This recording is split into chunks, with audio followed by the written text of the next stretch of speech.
Hey everyone, Steven here, and today I'm reviewing the Gigabyte GS27F monitor. For the structure of my reviews, I cover the specs along with some of the panel settings before getting into what I like, potentially don't like, and the gray area before wrapping the video up. With that being said, let's get into the specs. The GS27F is a 27-inch 1080p IPS panel monitor with a 165Hz refresh rate that can overclock to 170Hz with a 1 millisecond motion picture response time. This has a typical brightness of 300 nits and is HDR ready according to the spec sheet, but this doesn't have a VESA certification, so no third-party testing for the HDR here. This covers 105% of the sRGB color space and has a 1000:1 contrast ratio like most IPS panels. For ports, this has two HDMI 2.0, one DP 1.4, and a headphone jack. For physical adjustments, this can only tilt forward 5 degrees and back 20 degrees. But this does have a 100mm by 100mm VESA pattern on the back if you wanted to mount this. Inside of the box, you'll get the panel, stand, power cable, HDMI cable, manual, and warranty card. Gigabyte offers a 3-year warranty on all of their gaming monitors, which is awesome to see. One last thing I did want to mention is this does not come with any built-in speakers, so you will need to use a headphone or some type of external speakers that you plug into this if you wanted to get sound. Shifting over now to the panel settings, I won't cover everything here, but I want to at least showcase what's in the menu and highlight the presets and color temperature options. The menu button is a single button on the bottom of the panel in the center, which I prefer over multiple buttons, and this is the very same panel menu you see with all of their other monitors, and it's one I really like because of the layout and the simplicity that they have here. Clicking this in, the first thing that pops up is the option dial, and in the center you have the exit. Then if you go to the bottom, it is power off. On the right hand side you have game assist, crosshair is on the left, and at the very top is the settings. Pulling up the main menu settings here, you have a quick overview of the settings that you currently have applied at the very top, and then you have the following tabs: gaming, picture, display, system, language, and reset all. For the gaming tab, you have aim stabilizer, black equalizer, super resolution, which increases sharpness, display mode, overdrive, which that just really has on and off, and FreeSync Premium, which you can just turn on and off. Now if you turn this on, it will allow you to enable G-Sync compatibility mode in the NVIDIA control panel if you have an NVIDIA GPU. Next, you have the picture tab, which has all of your picture presets and the various options for each of those that you can adjust that I'll talk about here in a second. For the presets though, you have standard, gaming, movie, reader, sRGB, custom, and eco. For most of the footage in this video, this has been on the gaming preset. For each of these presets, you can adjust the brightness, contrast, color vibrance, sharpness, gamma, color temperature, low blue light, and dynamic contrast ratio. For the color temperatures, you have cool, natural, normal, warm, and user defines, which allows you to adjust the RGB colors. After this, you have the display tab, which has input, overclock, RGB range, and overscan. The last tab I'll cover is the system tab, which has audio, OSD settings, quick switch, and other settings. The other settings has resolution notice, input auto switch, auto power off, and LED indication. Next, let's shift over to the on-screen response time testing tool and the results from that, starting with the overdrive mode off. Looking at the perceived response time here, you can see in the chart where this potentially struggles in terms of its transition from black to white. And then at the bottom, you have your average initial time, complete, and perceived time. We want to focus here on the average complete time, which is 13.9 milliseconds. So when we're looking at what they advertise as like 1 millisecond motion picture response time A lot of times what we're dealing with there is they're using kind of a trick. They're using black frame insertion to really get that 1 millisecond here. This is still fast. What I'm noticing when we do a more practical test, when I look at the UFO test, there is some subtle amount of ghosting, but it is not very apparent. And in general, IPS panels tend to be a little bit faster than VA panels. That's not always the case, but here, if I was to look at a VA panel that was similar with all the other specs, I generally would see more apparent ghosting in that UFO test. Here, very minimal, even with the overdrive mode off. If we look at the RGB overshoot, 0 across the board, which means there is 0 inverse ghosting here, which is really good. And then the visual response rating, this is just taking the perceived response time and the overshoot and then averaging those out and kind of grading it on this scale. Overall, this, even with the overdrive off, performs really good. Looking at this with overdrive on, we do see a really good bump in performance here.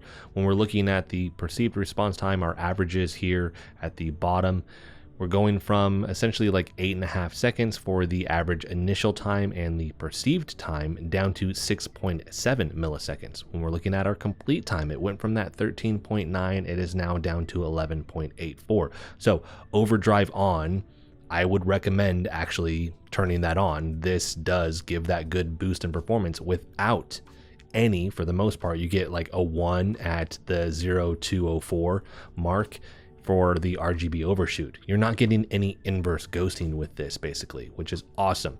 The only area that we see a slight decrease in performance is when we're going from the chart, we're going to look at the perceived response time, the 204 and the 255, when we're looking at essentially a gray and a white transitioning back to black. We did see a slight reduction in overall time there, but it was like a second, right? It wasn't a ton of time. So this is going to be the best mode to put this in. We're seeing that increase in performance overall with basically no downside, which is awesome. Kudos to Gigabyte here because they did give us an overdrive mode that is improving performance, but it doesn't come with a ton of negatives like you may see with a lot of other panels. Now, something that is fascinating is I did overclock this, which just allows this to go from the 165 Hz to 170. With this, I ran the test at 165 and 170 Hz. It is actually faster at 165 Hz than it is at 170. It is by a very small margin, but if you want to overclock this, you're going to get slightly better performance just keeping it at 165 Hz. I don't personally like overclocking the panel just because of potentially wearing it down quicker over time, and essentially any of the upside, the 5 extra hertz, it's not something you're going to notice. The performance difference here, by the way, between these is very subtle. There is a difference. This is the 170 here. It is slightly slower on the response time in terms of the average times here compared to the 165 hertz while still allowing for this to overclock. I would just keep this on overdrive, leave it at 165 Hertz, leave overclocking off. That way you're protecting the panel long term, but still getting incredible performance. Shifting over now to the Spider X calibration tool and actually checking the color gamut, I want to clarify because with this, they say this is 105% sRGB color saturation. But color saturation, gamut, and space are all different. So what I've noticed is that all of these different companies are actually giving you a percentage for typically color gamut or color space, but I don't know that everybody knows the difference between those two, so it's just leading to a lot of confusion. Now we're getting color saturation thrown out there, so let's just define these and then we'll go from here. So color saturation, the level of intensity of a color with high saturation making colors appear richer and brighter, and low saturation making colors appear paler and more muted. Color gamut, the range of colors that a device or system can display, reproduce, or capture. It's a 3D collection of colors that can be described using hue, saturation, and brightness, but is often represented in 2D graphs. Color gamut is a 2D reference of where a color space exists and refers to the maximum RGB and saturation values. Color space, a mathematical model that defines how colors are represented in terms of numbers and the capabilities of a device to reproduce color information. So, with all that being said, They give 105% color saturation, but I've tested the color gamut with the Spider X testing tool. So let's cover the results looking at a couple different presets and what those actually showcased for the color gamut. So here I'm using the gaming preset. Like I mentioned, I've used that for most of the footage in this review. When testing this covers 93% of the sRGB color gamut, 78% of the Adobe RGB color gamut, and 82% of the DCI-P3 color gamut. I wanted to check the standard preset next just to see maybe there is some variation in that, and I actually didn't find any. So it is exactly the same in terms of the results here. But when I checked the sRGB preset, that one was different. So here you're getting a reduction across the board. So for sRGB, this is decreased by 6. For the Adobe RGB, it has decreased by 12. And then for the DCI-P3, it has decreased by 17. So sRGB preset, I don't know what you would use that quite for. If you're needing this for color accurate work, I don't know that this is going to be the best monitor for you. You would typically, if you're doing that, especially if it's your profession, you're going to be looking at more of a professional based monitor that is hitting 100% in either sRGB or Adobe RGB for your profession. With this one, I would just use the other presets. I wouldn't actually use the sRGB preset just based off of this. So now that I've covered the specs, panel menu, and test results, let's get into what I like about this monitor, starting with the price, because this thing is really affordable. This normally sits at $180, but right now you can find this on sale for $140. Now, the price doesn't matter here if the monitor doesn't deliver on the performance side, but it does across the board. So much so that this is officially my favorite budget-friendly 1080p monitor. I'll be showcasing a decent range of various games to try to showcase how good this looks and performs, but keep in mind, with any monitor that I review, it's always going to look better in person. Here, the visual side, the vibrancy of the panel, just the overall look, the clarity here is really good. I was concerned going from 4K and 1440p monitors that going to a 1080p monitor, I would notice a large dip or drop in overall visual looks performance with this. I didn't really. This actually looks really clean, really sharp. It doesn't look insanely blurry. The panel menu on this thing gives you plenty of adjustments, so you can tailor this exactly to the look that you want. And because of that, I nailed down the look with this. It doesn't look vastly different to me in person from 1440p. Pair that with the response time here and the refresh rate, and especially when we're looking at those overdrive settings, I mean, very minimal ghosting here. Like, I was expecting, because it's 1080p, I know we're dealing with an IPS panel, which is faster than a VA, but we're going back to a 1080p monitor with a 1 millisecond motion picture response time, not a 1 millisecond gray to gray response time. I was just expecting more visible ghosting, and in fact, I, especially with that overdrive setting, really don't notice much. I do like the fact that there is a difference between overdrive being on or off, and again, those test results with the on-screen response time testing tool showed it was very noticeable in that translates to the screen.